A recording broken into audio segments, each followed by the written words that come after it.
ये करीब 2 सितंबर को एक रजिस्ट्री के माध्यम से माननीय न्यायाधीश चौथर कोर्ट में एक पत्र मिला था, हैंड रिटन पत्र था, जिसमें उनको जज को लिखा गया था कि आप 5 अरब रुपए फिरौती दें, अन्यथा आपके साथ बुरा हो सकता है। और उसमें पूरा लिखने के बाद उसमें एक नाम भी लिखा हुआ था और जो उसकी जानकारी फिर न्यायालय से फिर पुलिस को मिली थी, जिसमें हमने 308(4) BNS के अंतर्गत इसमें FIR तत्काल उसमें दर्ज की गई थी। और उसमें जो नाम और एक जगह का नाम था, तो उसके आधार पे वहाँ के लिए पुलिस टीम रवाना किया। और जब उस संदीप सिंह का नाम लिखा था, संदीप सिंह से जब पूछताछ की गई, तो उसके द्वारा बताया गया कि ये कृत्य उसके द्वारा नहीं किया गया। उस संभवतः कुछ जो जिनसे उसकी दुश्मनी है उनके द्वारा ये कृत्य किया गया होगा। तो कुछ उसने संदिग्धों के नाम उसने बताए थे और जिसके आधार पर उनसे भी पूछताछ की गई, तो उनका ट्रैक करने का पूरा प्रयास किया गया।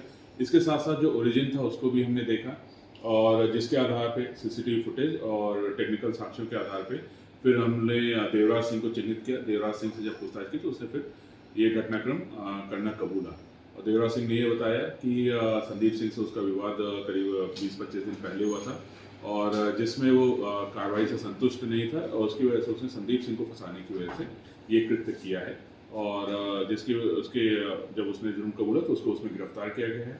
उसका पूरा हैंड राइटिंग के नमूना लेके और उसको भेजा जा रहा है और जो भी साक्ष्य आएंगे उसके आधार पर अग्रिम कार्रवाई की जा रही है। संदीप सिंह तक पुलिस कैसे पहुंची?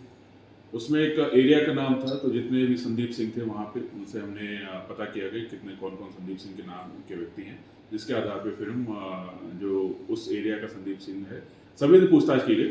तो एक से हमको लगा कि यहीं का हो सकता है वो जो घटनाक्रम है, तो उसके आधार पर फिर सीसीटीवी फुटेज सर कहाँ के खंगाले गए? सीसीटीवी फुटेज जो है, जो जितने पोस्ट ऑफिस हैं प्रयागराज के, उसके अगल बगल के सीसीटीवी फुटेज खंगाले गए थे और जो हमको ओरिजिन में मिला था उसके आधार पे भी हमने 2-3 पोस्ट ऑफिस के सीसीटीवी फुटेज उसमें हमने चेक किए थे, जिसमें फिर हमको देवराज सिंह की उपस्थिति मिली थी। आरोपी सर क्या करता है?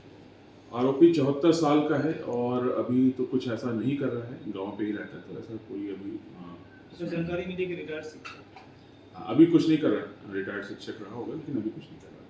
सर ये क्यों कोशिश की फंसाने की देवराज को, क्या वजह? संदीप को फंसाने की कोशिश, ये करीब 20 दिन पहले इनका एक विवाद हुआ था और इन्होंने थाने पे भी देवराज सिंह जो आरोपी है उसने थाने में शिकायत की थी और उसमें NCR जारी हुआ था, लेकिन उससे वो संतुष्ट नहीं था, ऐसा वो बताया है। और जिसकी वजह से उसने संदीप सिंह को सबक सिखाने के लिए इस तरह से पत्र लिखा था कि उस पत्र में संदीप सिंह का नाम लिख देंगे तो हो सकता है उसको पुलिस आरोपी बना के उसको गिरफ्तार करके जेल भेजे। दोनों परिवार के सदस्य? दोनों दूर के रिश्तेदार हैं।